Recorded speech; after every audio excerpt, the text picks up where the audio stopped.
Hello, welcome to the virtual Common Hour.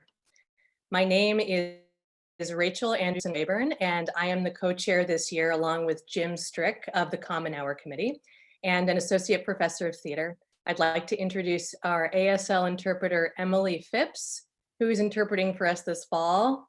Thank you, Emily. Please note that you will need to select split screen if you want to be able to see the ASL interpretation while a PowerPoint or a video is up. The Common Hour began in the spring of 2010 with the purpose of bringing the entire Franklin and Marshall community together for culturally and academically enriching events and pizza. Weekly during the academic year, it is the only regularly scheduled event that brings all of us and the local community together. Events are intended to include vital international, national, local, and institutional issues, as well as dance, music, theater, and other creative presentations.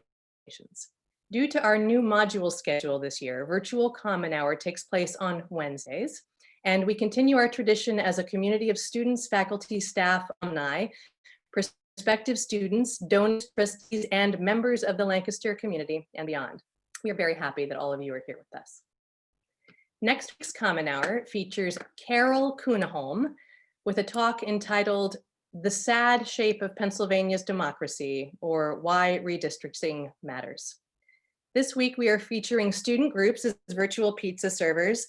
This week's group is Phi Kappa Psi. Thanks for the delivery, broccoli. Thank you so much. The Phi Kappa Phi community engages men of integrity, further develops their intellect, and enhances community involvement. With a legacy built on acceptance and trust, each brother realizes his highest potential through a lifelong experience of service and excellence. Thank you, Phi Kappa Psi. We will have a Q&A at the end of the hour. Students, staff, and faculty submit questions to the Q&A button at the bottom of the Zoom window. We won't identify people by name, but please tell us in the Q&A if you're a student and what year you are, or for faculty and staff, what department or office you are in. And now I would like to introduce Ariana Felix and Jamila Gowdy, both in the F&M class of 2021. Hello, thank you so much. My name is Ariana Felix, pronouns she, her. I'm a senior with a joint major in public policy and women's gender and sexuality studies. I'm also an executive member and intern at the Alice Drum Women's Center and co-president for Mi Gente Latina. My name is Jamila Gowdy, she, her pronouns. I'm a senior environmental science major with a concentration in biology. I'm the current vice president of Delta Sigma Theta Sorority Incorporated, treasurer for the Black Student Union, and an intern at the Center for the Sustainable Environment. We are here to announce Dr. Sarah Jackson, pronouns she, her. She is a 2020 Andrew Carnegie Fellow. Her work has appeared in the Journal of Communication, the International Journal of Press Politics, Feminist Media Studies, and more. She is currently an associate professor at the Annenberg School at the University of Pennsylvania. Dr. Jackson studies the ways in which media, journalism, and technology are represented and used by marginalized publics. She is currently working on another book about the political power and industry innovation of African American media makers. Today, she will be talking about her book, #Activism, Networks of Race and Gender Justice, which focuses on the use of Twitter and contemporary social movements. In her book, Dr. Jackson addresses key social media hashtags like #MeToo, #YesAllWomen, #SayHerName, #Trayvon Martin, and #Ferguson that help maintain momentum and generate awareness for justice movements. This new form of activism has manifested itself as a platform for civil rights, women empowerment, and viral activism that generates movements that span both younger and older generations.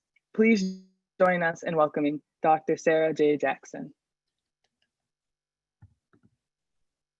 Hello all, thank you so much. That was a fabulous intro, and I'm really glad to be here. I also want to give a big thanks to all the folks who worked hard in organizing and making this happen. You all may or may not know that I was originally slated to be a Common Hour guest in the spring. I can't remember exactly what month, I think maybe April. And then of course, as we all know, the pandemic happened and it was canceled and then rescheduled and canceled and rescheduled. But I've had a really positive experience with all the folks at Franklin Marshall in terms of really being on top of scheduling and rescheduling and managing. And it's been hard to get a hold of me for the last 6 months, and I know. And so I really appreciate that we were able to make this happen virtually. It may not be ideal because I don't get to see all of your faces, but I am very happy to be here and very grateful that you all invited me today to talk to you. So a little bit of background about what I'll be doing and saying today.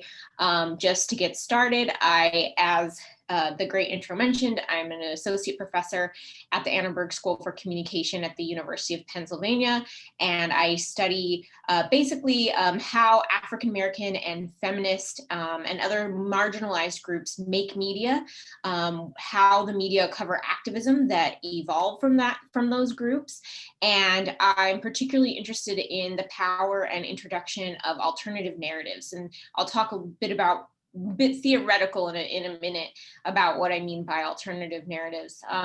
But when I talk about this book, #Activism, this book just came out in March, and we actually have the book launch and the kickoff for the book launch at the Strand in New York City on March 3rd. And then, of course, as you all know, within 2 weeks, we were all kind of locked in our homes and not going anywhere. And so it has been bizarrely timely to be talking about how we can use technology and digital tools to engage in politics, because of course we're now in a situation and have been for the past 6 months where for many people, people who are immunocompromised or people who have family members who are immunocompromised, it may not even be safe to be out and about and engaging in politics in the traditional ways that are thought of as engaging in politics. So I'm excited to talk to you about this project today. And I'm going to jump right in. I will give you a warning that there's some theory I'll try to break down, and there's a little bit of network science I will also try to break down. But for the most part, I'm going to talk a little bit about one of the case studies in the book, a couple of the case studies in the book. So let's get started. Here's the agenda for today. I'm going to talk about this concept of network counterpublics, what they do and why they matter. Then I'm going to share with you one of the chapters from the #Activism book. Then I actually inserted something which is to talk a little bit about maybe what we've learned from the last 6 months, because obviously not only have the last 6 months been shaped by the pandemic, but starting in June, they've also been shaped by an uprising for Black lives that is obviously very connected to and a part of the discourse that we're talking about online through hashtags like Black Lives Matter. So I'll talk a little bit about that, and then I'll leave some time at the end for us to do questions. Okay, so let's get started with the theory quickly. This concept of network counterpublics. So I'm a public sphere theorist, and in my field, the concept of the public sphere was primarily popularized by a scholar named Habermas. And Habermas talked about the concept of the public sphere as this sort of idealized space. And it's not a physical, literal space, but it could be historically, but a space where members of a public, members of a country, members of a community sort of come together and hear and listen to debates about values and norms, shared expectations.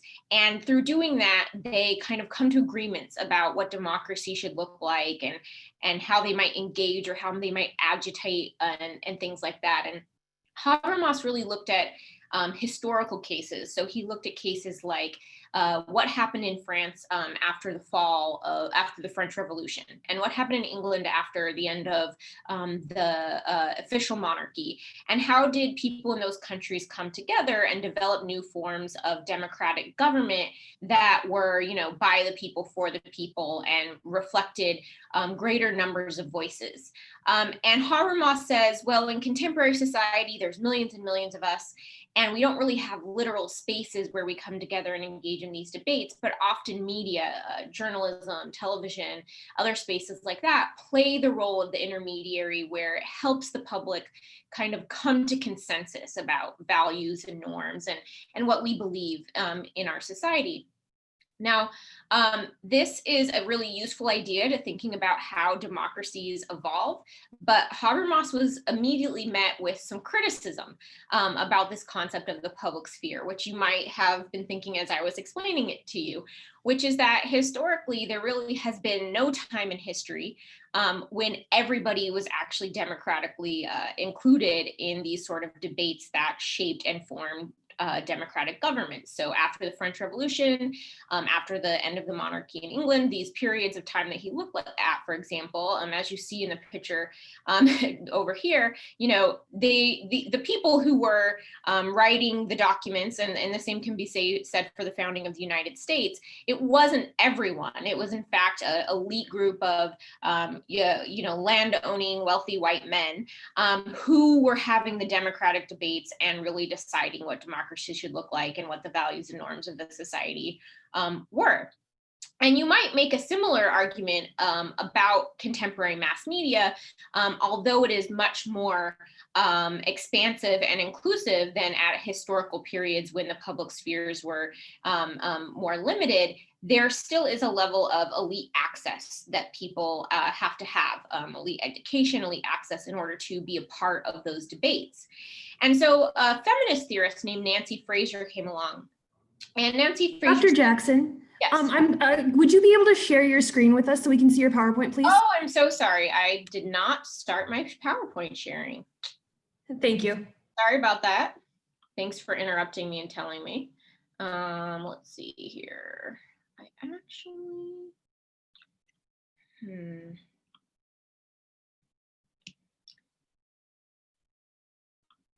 Sorry, y'all. I'm having a little trouble with Zoom. Okay, let's see here.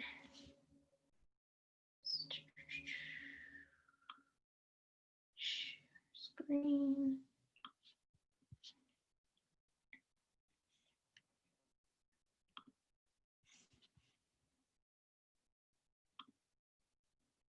Okay, of course we have to have a tech snafu because that's how things work these days. Okay, can you all now see my screen? Yes, we can see your desktop, and there's the presenter view of your PowerPoint.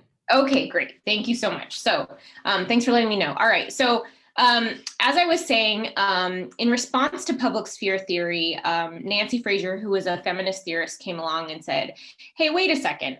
We know that these spaces haven't always been inclusive of everyone. They haven't always offered democratic access, and the values and norms of every community haven't always been included. In fact, people have been systemically excluded at various points based on their identity. So for example, women were excluded, or people of color were excluded, or poor people were excluded because they weren't considered citizens at various points in history, and or they didn't have access to the spaces that created these sort of debates that really have created and constructed democratic ideals in Western society. So Nancy Fraser said, that's true, these exclusions existed. And so Habermas's idea of the public sphere is nice, but it's a little bit idealistic, right? But she said that doesn't mean that the people who've been excluded don't also create narratives, that they don't also tell important stories, that they don't also construct arguments about what democracy should look like that then contribute to the larger public sphere. And so she gave the example of media that arises from what she called counterpublics as examples of counterpublic discourse that then can influence democracy by sort of interrogating and critiquing the dominant values of norms coming out of the public sphere. And so I threw up a couple images, which now I'm glad you can see. Examples of this are, if you think about the 1970s feminist movement, Miss Magazine, which was an alternative magazine started by Gloria Steinem. It's still around, but at the time, mainstream American magazines didn't really consider women's issues to be legitimate news. They didn't report on things like spousal abuse or other issues that affected a wide number of women in the United States. And so Miss Magazine came along and said, we're going to tell these stories because these stories are important, and we're going to show that there's an audience and that there's a politics behind these stories that needs to be engaged with. Similarly, Freedom's Journal, which I put up here, was the very first African-American newspaper in the United States, and it was actually founded before the abolition of slavery by two free African-Americans in New York City. And they made very clear at the very beginning, in 1857, I believe it was, that part of their goal of starting this newspaper was to really intervene and reframe the way that Black people were being represented in the media at the time, which was really essentially either not at all or as sort of naturally as slaves in the society. And so these are some examples of what the media that arise from counterpublics can look like. So then, of course, fast forward to the 21st century, we have the internet. And so what does it mean when the society goes from not just a mass society, but a global society, and media goes not just from one-way media, but to two-way media, where the creators of the media and the audiences can speak back to each other, often sometimes on equal grounds? And so Bankler said, well, now we have something called networked publics, which is essentially this idea that we still have these democratic debates, we still have these deals, we're still trying to figure out what an ideal world and democracy looks like, and yet there's more and more and more voices included because of the internet, and there's more exchange and engagement because of the internet, which sounds great, again, just like the public sphere did.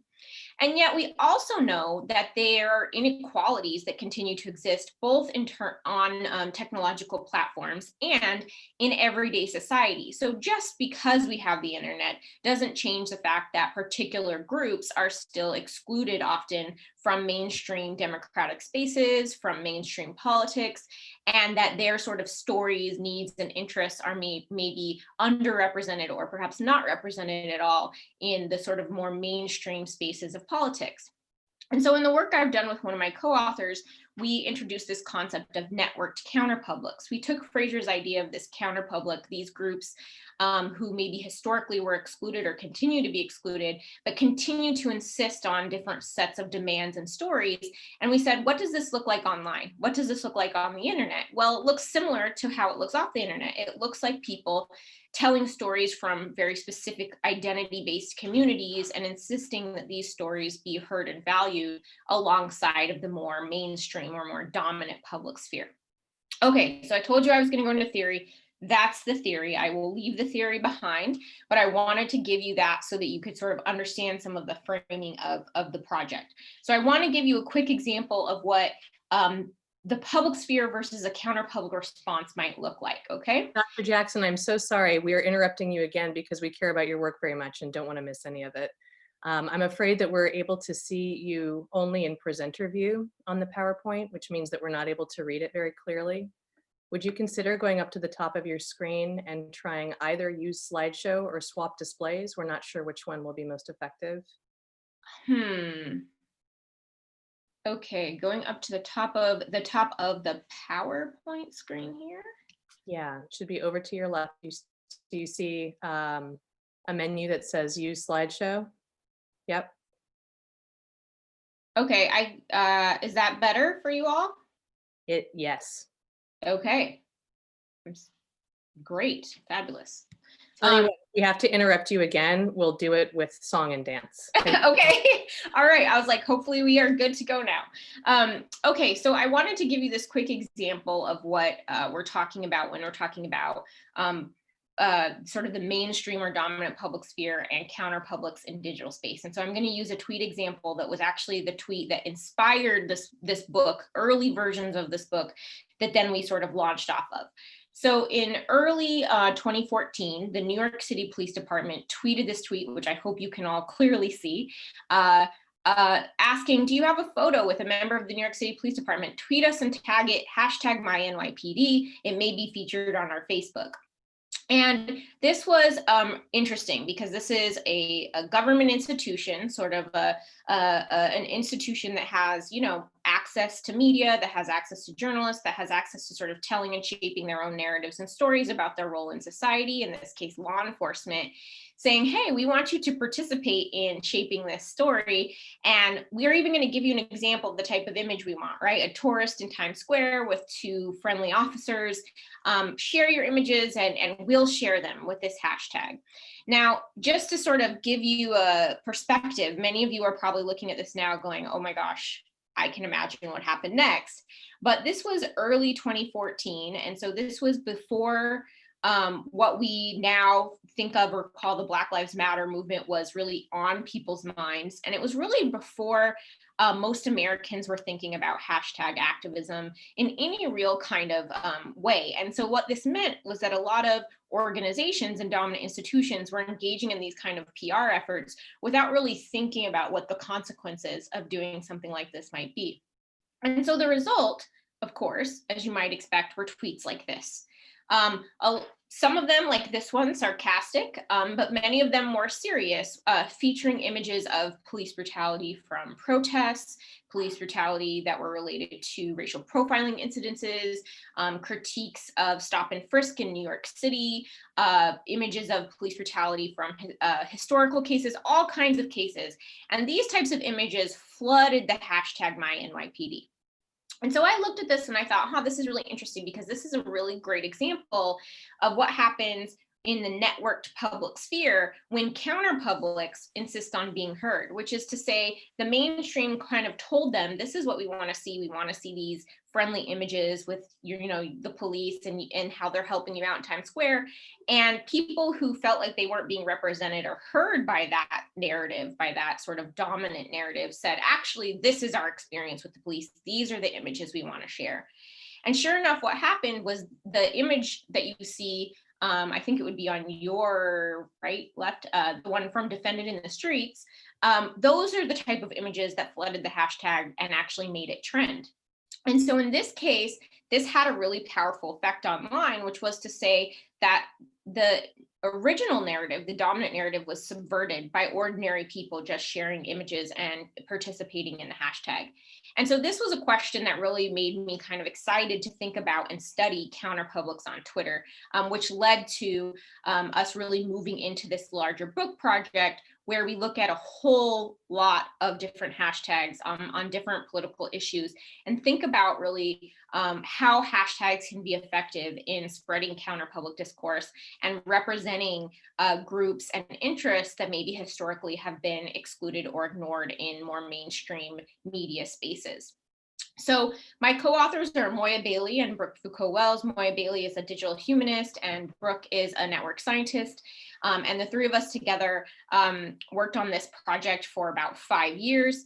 We looked at a huge range of hashtags, many hashtags related to feminist issues like Yes All Women, Me Too, You OK Sis, trans issues like Girls Like Us, issues related to racial justice from starting way back with the Oscar Grant hashtag through Trayvon Martin, through Michael Brown, all the way up through the Philando Castile case in Minnesota. And we also looked at allyship hashtags. How are hashtags that were being levied, for example, by white people about racial justice or by men about feminist issues being levied, and were they useful on Twitter? So we looked at millions of tweets, you can imagine. This is our table of contents, but this doesn't really give you a glimpse of the number of hashtags we looked at. And so I can't cover it all for you today. And so what I am going to do is offer you a little sneak peek into chapter 5, which I think is probably valuable because of the moment we're in which we're talking about Black Lives Matter again, and hopefully always, and looking at some of the sort of early predecessors to this moment in hashtag activism around that issue. One thing I also want to add that was really important to us about this book project, and you'll see that in the foreword by Jeannie Lauren, is we really wanted to include activists and activist stories in what we were doing. And so for each of our chapters, we have a little excerpt from one of the people who was part of engaging in the hashtag activism and trending some of these hashtags and really shaping the discourse and narratives that happened around these hashtags. Okay, so I'm going to skip this slide just for the sake of time. I'll say two things about it. This is a little bit, and I can come back to it if someone has a technical question in the Q&A about how we determined what tweets to look at and influence in the networks. There's various ways in a Twitter network that people can have influence. They can connect people. They can be influential by being shared and responded to a lot. They can be the first person to tweet about something. And so we looked at various measures of influence and importance in sort of looking at how hashtag activism was taking place on Twitter and what its impacts were. And again, we can come back to this if you all have questions about it. Okay, so I want to share from the chapter titled Ferguson to Falcon Heights, the Network Case for Black Lives, a few of our findings that I think are particularly interesting. So one of the things that we specifically found was that in many of the cases of hashtags that trended, it was everyday people, ordinary people, not elites, not the powerful, not journalists, not politicians who set the stage for how stories were told. And so, for example, this is the first tweet, one of the first tweets to use Ferguson, and you'll notice that it's not hashtagged yet because people hadn't started hashtagging it yet. But it is a tweet actually from one of Michael Brown's neighbors who lived close enough to the scene of where he was shot that she was able to just step out into her front yard and take a photo of the growing scene of where his body was there still lying in the street. And this is one of the first hashtags, one of the first tweets that circulated. And what we see here in this tweet is a specific story and narrative is being told about what happened here. She says, Ferguson police just executed an unarmed 17-year-old boy that was walking to the store, shot him 10 times, SMH, which means shaking my head. Now, of course, this is a specific narration of the story, right? It matters, and it's a political argument that this neighbor of Michael Brown's refers to him as a boy when the media often represented him as a man, right? That she uses the term executed, right, as opposed to shot. That she uses the SMH to kind of express this frustration, right, around what is happening in her community. And what's interesting about this tweet is while it certainly wasn't circulated as widely as later tweets by celebrities and journalists and politicians about Ferguson, it was one of the earliest tweets about the case. And the story that she tells here really became the narrative that the counterpublic picked up and the activists used to talk about what happened in Ferguson. And so what we saw was these early tweets in the network. Again, here you have one that's so early, it's not hashtagged yet. This one is calling for help, talking about martial law because of the police response to the protesters. People recalling African-American historical contexts and critical memory, saying, remember when Ferguson was a sundown town? If you don't know what a sundown town is, I will let you Google it. But if you have been watching HBO Lovecraft Country recently, you probably know what it is.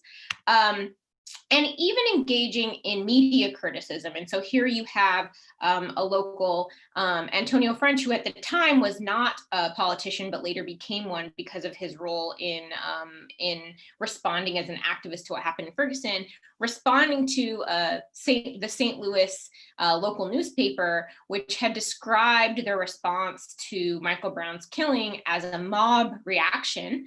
They had said fatal shooting by Ferguson police prompts mob reaction, and he had responded, mob?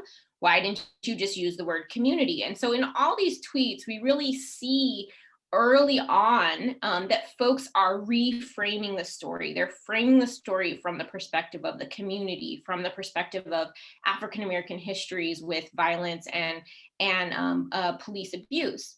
And so these all contributed then to the way the story gets told in the mainstream.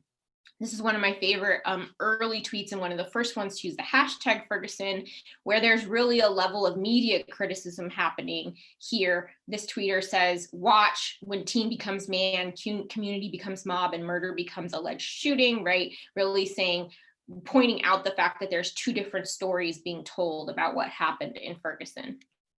Okay, another really interesting thing that we found in this study was that users on Twitter use something called co-occurrence, which is where you use two different hashtags or 3 or 4 or 5 or 6 different hashtags to connect issues. And one of the arguments we make about what this looks like is that it essentially creates a narrative, a larger story, to show that these aren't individual cases, but are in fact part of a systemic issue. And so here's two examples. I'll talk about the image first, and then don't worry about this graph yet, I'll explain it. But here's an example. This was a highly shared tweet from Emmett Till to Tamir Rice, and it's a side-by-side of Emmett Till's face and Tamir Rice's face. And we saw a lot of these examples in the network where from the Counterpublic network on Twitter, people were connecting contemporary cases of violence against, in this case, a Black child with historical cases, and really kind of asking the question, how far have we come, and also making an argument about how continually systemic this is. You see something similar in this chart, and what this chart you're looking at is the actual co-occurrence with, in this case, we looked at the hashtag Philando Castile, and what other things were users hashtagging alongside his name. And what you see here is that in addition to Philando Castile, people were using Alton Sterling's name, using Black Lives Matter, using Tamir Rice's name, using Freddie Gray's name, using Sandra Bland's name. So people were not just tweeting about the Philando Castile case with his name as a hashtag alone, but in their tweets about the case, were connecting it to all these other cases of anti-Black violence and making the claim around the hashtag Black Lives Matter, which together sort of tells a story about what's happening.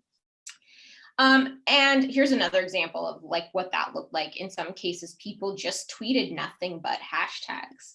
And yet they're really constructing a narrative here by doing that. Okay, so the next thing that we thought was interesting was this question of polarization, because we often get asked, well, isn't there kind of extreme polarization in these networks on Twitter where like some people are sympathetic to Black Lives Matter and some people aren't, and they don't talk to each other?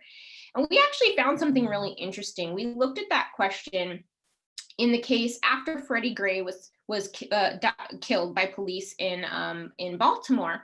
And there were two hashtags that trended. One of the hashtags was Baltimore Uprising, and one of the hashtags was Baltimore Riots. And what we expected was that there would be a lot of polarization, that the people using Baltimore Uprising would be the activists saying, well, this is, justified response to the violence that the Black community faces. And of course, people are angry. And the Baltimore Riots hashtag would be sort of a more conservative hashtag where people were saying, I can't believe people are burning down the CVS. I can't believe people are acting like this. How does this help anything?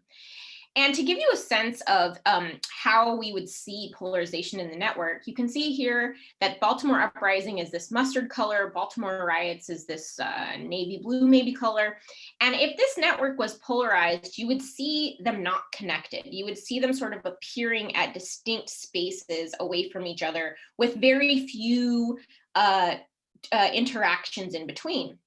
But in fact, while there were some, and you can see in this on the outskirts, some people who only used one of the hashtags and who only, talked about the polarized perspective, that the majority of tweets actually engaged across the two hashtags. And so what we saw actually was something we call brokers, where there were a lot of people who were using both the hashtags, either in individual tweets or to engage people with the other use of tweets. And part of this was because at the beginning, people were only using the Baltimore Riots hashtag, and then activists said, hey, let's call it Baltimore Uprising instead, because that reflects more the story that we're trying to tell here. And so there was a very intentional effort to go back and engage the folks who are using the Baltimore Riots hashtag. And so in this case, we actually found that rather than extreme polarization that like you might expect, that the hashtags were used to foster debate and build community in some cases.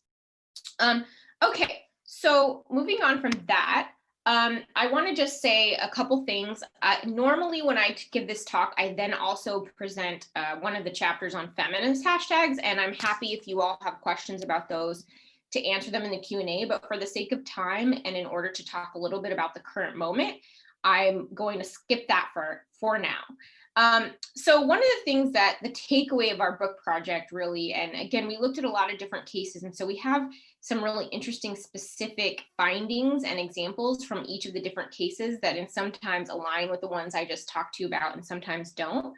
But one of the things we found is that there's real power in the way that marginalized groups are using Twitter, in that As network counterpublics, they're introducing new repertoires of contention, new discourses, new ideas. They're building community and identity. They're making calls to action. They're attracting allies. And in doing this, what we saw over time with the hashtags is that it would go from ordinary people to folks with more elite status. And eventually, journalists, politicians, and advocacy organizations would take up and also use some of these hashtags. And so in this case, we found it really powerful that given that a lot of the critique of public sphere theory is that, the elites have the power and have shaped the narrative, we really see in this case that the counterpublics also were able in some ways to intervene in and shape the narrative. And so what we saw in some cases was mainstream media organizations sort of following the lead of the types of discourses and the types of framing about what was happening around the country, specifically around police brutality, that we first saw on Twitter. And so that gave us a lot to think about then about this question of what is the power of what people are doing online. And I'm sure I'll get a question. I hope one of you asks it, because it's a good question about what the limitations of this power are, because of course there are some. And I'll talk about a little bit about those in a second. Okay, so here's the postscript that I wanted to make sure that I had time for today. So now we're in 2020. The cases that we looked at from the book started in 2011 and went all the way up through 2019. But our book came out in early 2020, so we don't have 2020 cases in it. And there's a few really interesting things that 2020 maybe doesn't introduce completely newly, but drives home points about that I just want to make sure I share before I finish up today.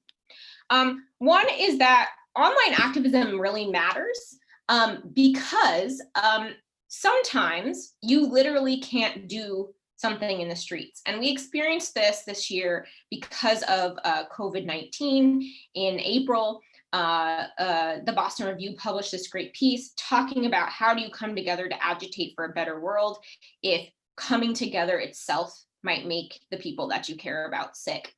And in this case, they were really thinking and talking through this idea of, we've known this whole time, and folks who do disability studies have known this whole time, that not everyone is able physically to attend a march or to, chain themselves to the front gates of the White House, or whatever sort of physical activism people think of as normative forms of action. And one of the things we were all reminded of because of COVID-19 was that in fact we all of our bodies in some ways are vulnerable, and that there have to be other methods beyond those methods in which we can also express political dissent. And in the contemporary era, obviously the internet is a big part of that.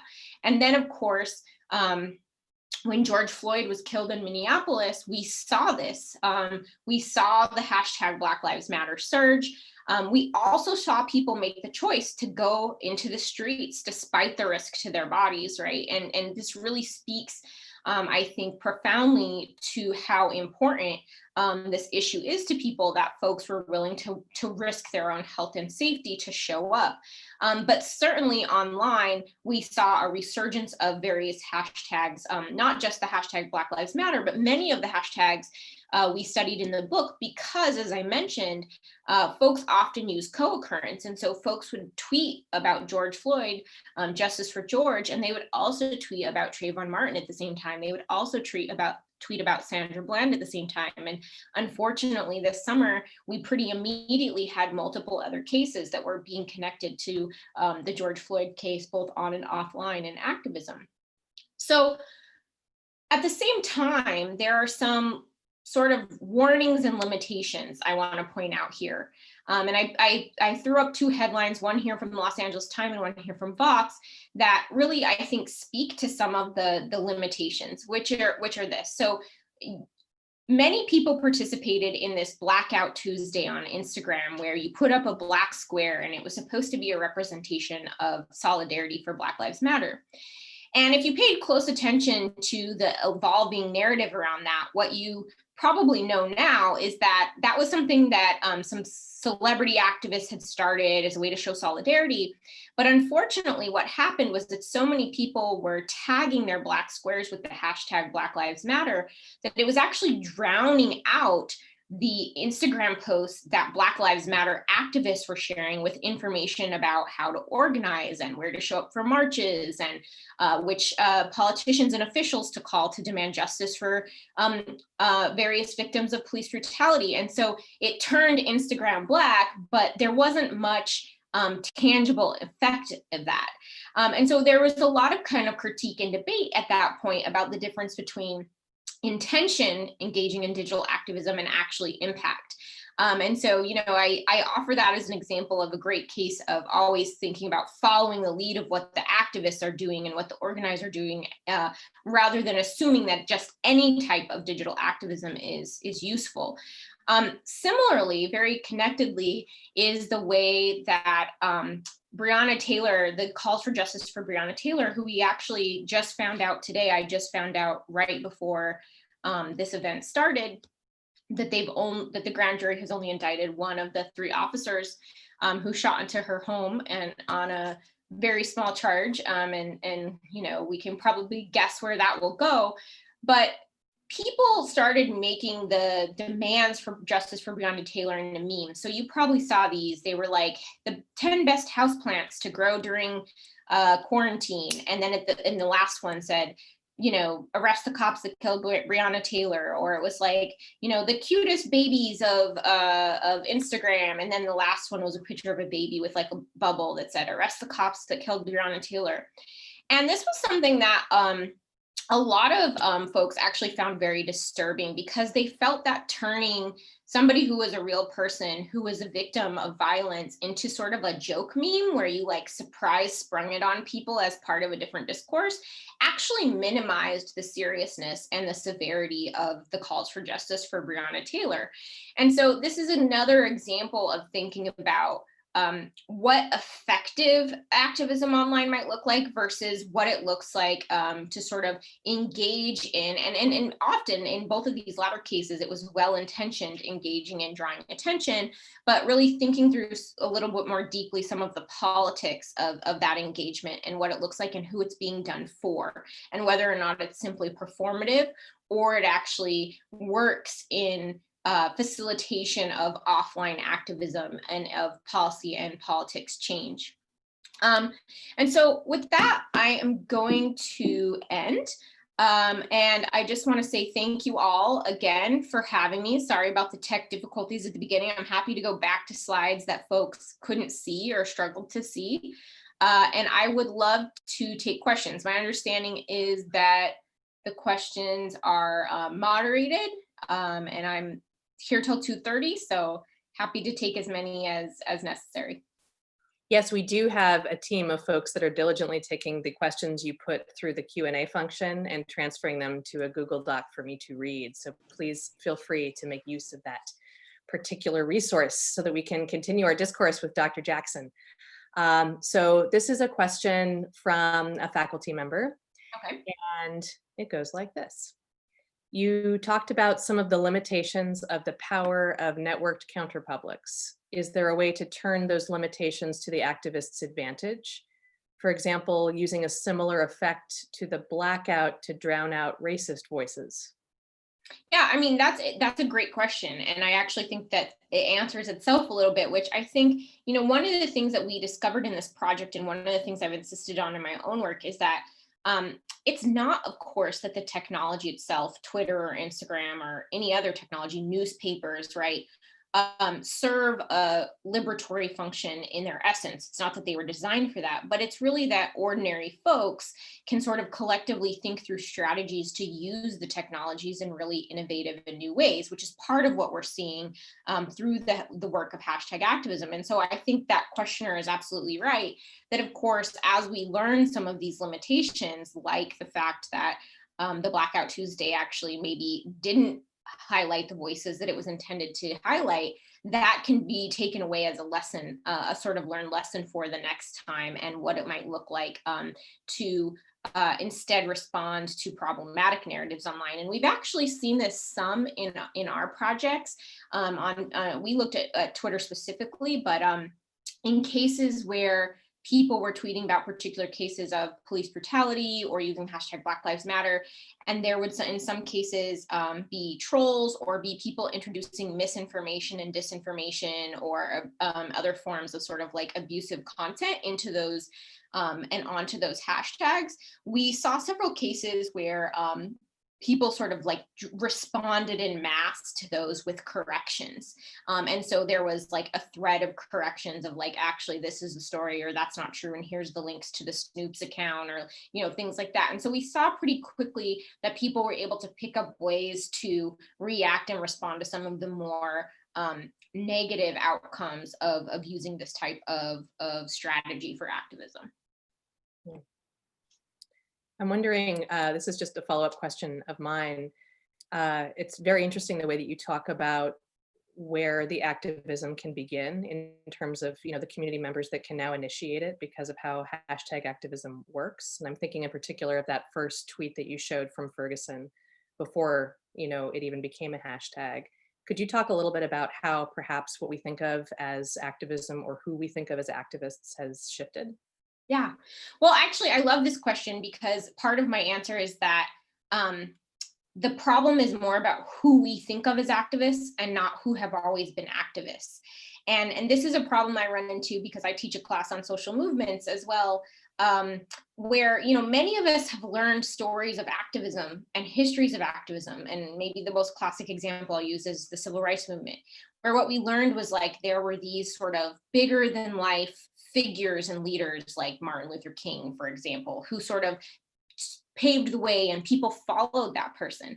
And that's actually not an accurate representation of how the civil rights movement happened or how any activist movement at any point in time, online or offline, happens. What always happens and what makes something a social movement is that there's some kind of collective conversation happening at the grassroots level where people are upset because they don't have voting rights or because of segregation or because of police brutality. And those are conversations that are happening in communities that often the media, politicians, and other elites don't pay attention to. And so it may be that folks don't find out about those issues until a leader who has more elite access sort of puts a face to them. But in fact, both in the case of the civil rights movement, and I would say in the case of the contemporary moment, what we're seeing is that ordinary people, sometimes people who don't even consider themselves activists. I mean, we talked to a few people for this book. Some of those early tweeters, they're like, I'm not an activist. I just tweeted what I saw. I just tweeted what I felt, you know, and they wouldn't under normal, you know, definitions define themselves as organizers or activists. But we also see sort of a new crop of leadership being acknowledged. So we know that the women who started the hashtag Black Lives Matter, Alicia Garza, who was the first person to use the phrase on Facebook, and then Patrice Cullors and Opal Tometi, you know, they're Black women, two of them are queer, and they all sort of have backgrounds in various grassroots social movements, like labor organizing, like sex justice organizing, like environmental justice organizing. And they're not elite celebrities.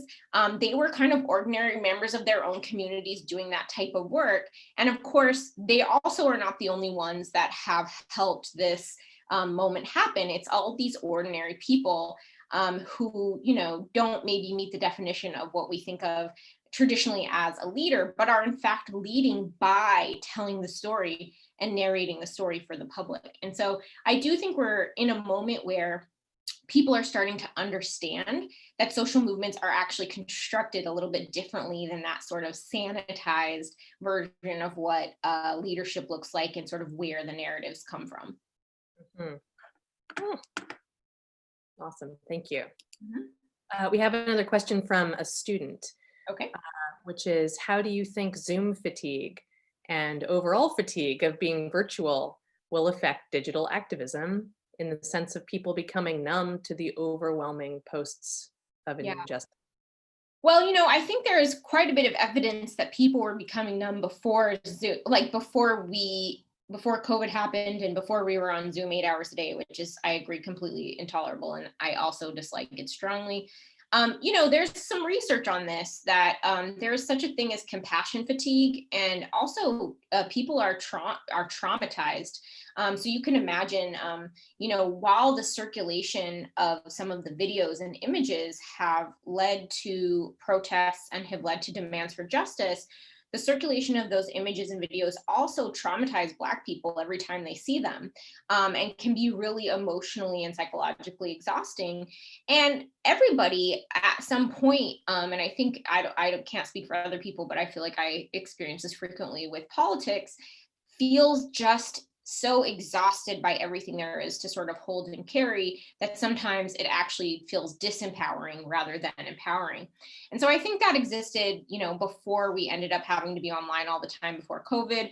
And I think, the main thing about that is that, people have to keep in mind that activism shouldn't ever only happen online, that it can happen offline, that you can go to a community meeting, that you can go to a march, that you can write your congressman, that you can, there are all kinds of other ways to engage. And it's okay sometimes to, log off of social media or to turn off the news for your mental health. And that's actually a normal and healthy thing to do so that you can sort of be okay the next time that you need to act. So, I think that that's something that just in the digital era, we were already facing and will continue to face, hopefully, when this is, over. This actually really connects in some ways, already begins to answer another question from a student. So I'll put that in there just so we can hear what that question is. And if there's anything you want to add, feel free. This is from a student from class of 23 asking, now that more people are realizing that social media can be used for activism, what are the implications of not being active online or being active in casual ways? It's an interesting statement. Can people who want to move away from online platforms do so responsibly? Or is that inherently problematic now that the internet is where a lot of conversation and news, et cetera, is shared? No, here's the thing. There isn't a right platform to do activism on. You don't have to do activism online ever. If you care deeply about an issue and you're deeply invested in the issue, you can engage that issue in all kinds of ways. And all social movements need people who are engaging the issue in different kinds of ways through different platforms. So I don't think there should be any pressure for people who, for example, don't want to be online. I wish I didn't have social media. It would save me a lot of time and stress to not be on there. I'll give you a great example. The writer Ta-Nehisi Coates, he was on Twitter for a long time, and then he actually left Twitter in 2016. I think he deleted his Twitter account, and he deleted I think all of his social media accounts, right? And of course, it's kind of an exceptional example because he has the platform to continue writing and influencing the public sphere, but we haven't stopped talking about the things that he's written. We haven't stopped talking about the case for reparations, which he wrote prior to that. We haven't stopped talking about, Between the World and Me, his memoir. We haven't stopped talking about any of that stuff just because he's not on social media. And so I would say, well, neither I or I'm guessing anyone here is as high profile as he is as a starting point. Certainly there are ways to engage these questions offline. The second part of that question about just using it casually is actually very interesting because early on, there were these critiques of, and I wouldn't be surprised if there's a question in the queue about so-called slacktivism and armchair activism, where, people were saying, does it really matter if all you do is share an article on Facebook or like a tweet or, repost something on Instagram if you're not actually engaged? Now, this is a really interesting question because one, people can be doing those things, sharing posts, liking things, regramming, and actually be engaged. They don't foreclose each other. But two, there's some interesting recent research on this that talks about the critical periphery of online political discourse, which basically suggests that even though some people really do only sort of engage casually and from the perimeter of political debates online, that anytime they share something, it still does something that's very crucial to any sort of political issue or social movement, which it broadcasts it to a larger audience. You're still increasing the network that sort of sees a particular hashtag or an issue or reads a story, even if all you do is share. And so if the idea that that's just pointless and that it doesn't accomplish anything, I think at this point, folks are moving away from that kind of critique, but acknowledging that it has to go in cohesion with other people doing other types of things, as well as offline work. Mhm. I'm going to ask you a question from a student from the class of 21. How do you think that these activist Twitter social media movements affect the nuances of intersectionality of race, gender, and class? That is a wonderful question, and I wish we had had time for us to do one of the other chapters. We have a chapter in the book on Black feminist hashtags, where we actually specifically talk about the way that, we very much think that this contemporary moment in which intersectionality has become like a common term that you see in fashion magazines and on sitcoms, and in which we're talking about, for example, even talking about police violence against Black women instead of just men, or violence against trans people instead of just cis people, very much arises from some of the expansions of these debates that we saw years ago happening in social media. And so one of the things we track in one of the chapters of the book is the ways in which feminists of color on Twitter were kind of constantly, through the creation of hashtags, interrogating quote unquote feminist hashtags that they actually felt excluded their perspectives and experiences. And so a great example of that was there was a shooting at UC Santa Barbara. I want to say this was 2015, 2016. And there was a hashtag that trended, yes, all women. And the hashtag was saying, look, all women have had experiences with like harassment or gendered violence or this or this or this. But it was really popularized by, white women who were making generalities about what the experience of being a woman in this society was. And a Black Twitter user named Jen Jackson actually started a hashtag that was hashtag yes all white women as a critique of that hashtag, to say, hey, maybe don't say that your experience is everyone's experience. Like, yes, we have had experiences with gendered violence, but as Black women, as women of color, we're experiencing an intersection of violence that isn't just about gender, but is also about race. And in some cases, it's coming from you, from people that look like you, right? And so there was like a very interesting conversation. And of course, like some people in feminist Twitter said they were being divisive. And then, there was an argument, like, what does it mean to be divisive? And you heard these sort of debates about whether the call out culture was toxic. And, we're still kind of hearing that come up here and there now. But certainly one of the things that has happened in these networks is that we also have a chapter on the hashtag Girls Like Us, which is a hashtag started by trans women of color, specific, and it just to kind of build community and talk about their experiences and really re-narrate their role in our society. And it's great because what you really do see is that people on Twitter, because Twitter was public, we're able to observe and watch these conversations happen. And a lot of the discourse, a lot of the politics, a lot of the language, a lot of the education that these counterpublics are doing, because, part of what, for example, trans women have been doing on Twitter for a decade is reminding us that, Marsha Johnson is one of, a trans Black woman is one of the mothers of the LGBT movement. And it didn't just start, in the 1980s, but it actually started, before that. And we've started to see some of these same narratives, become part of popular culture. And we think a little bit in the book about how part of that is because so many media makers, not just journalists, but people in media in general, are on Twitter and have been on Twitter. A lot of the early adopters of Twitter were people who worked in media.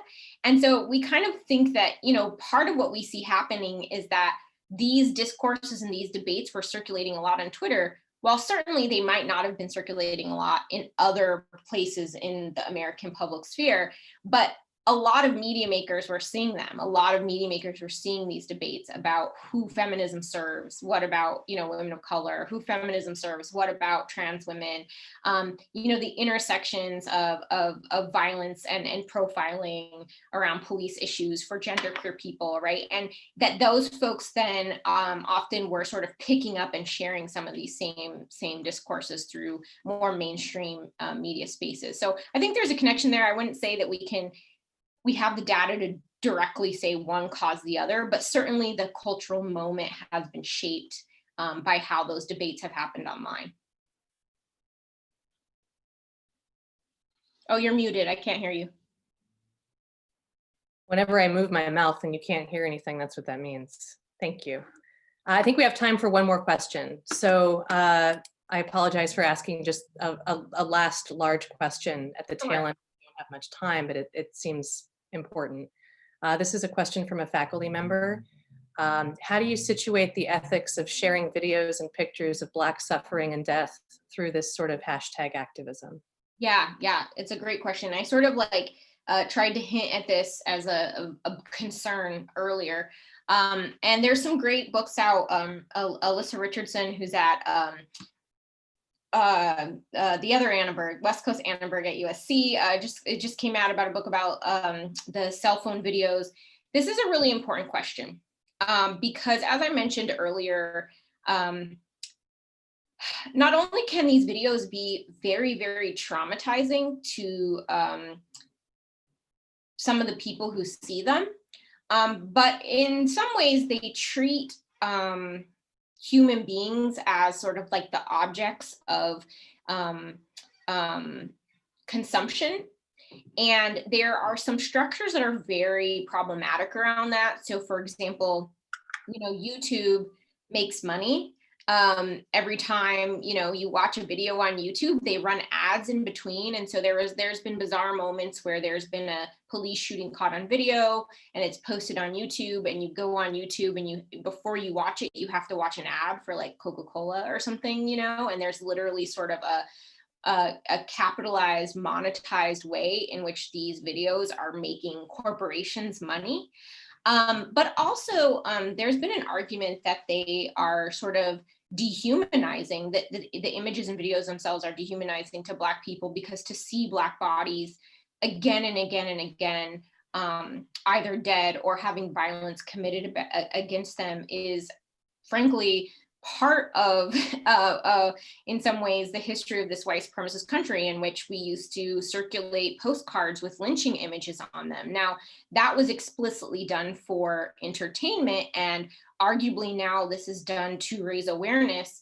But many of the critiques I've heard and sort of debates I've heard around this really ask people to think deeply about sharing the videos and sharing images, because raising awareness, I think the question is for who? Like, if at this point you have to watch the video to believe that this is a problem, or you don't trust, that when someone says someone was shot and killed or murdered or like, whatever, that it happened, you have to circulate the image, then who, what is really happening there about believing people when they talk about their experiences with violence, and needing to sort of see the objectified moment in which that happens in order to give it any credence. And so, I think that that's a tough call, because we know that the circulation of the videos and images do move some people to action. We talked to people for the book who, suburban white soccer moms, who said, it really wasn't until I saw the Tamir Rice